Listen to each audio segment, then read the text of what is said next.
I was certain that Luke and Peter would not get along because Luke had just lost all the money Peter invested in a startup. And I was like, What's that startup?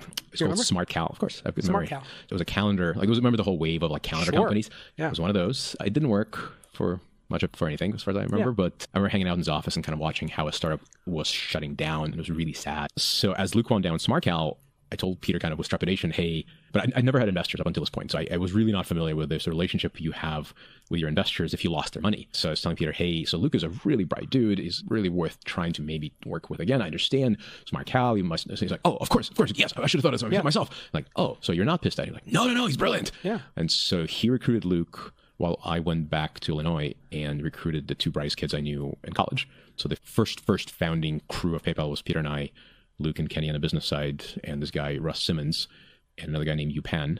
Yupan was the first engineer at YouTube. Russ Simmons was co-founder and CTO of Yelp, which is one of the ways I got involved with Yelp. But that's the makings of PayPal Mafia are in that list.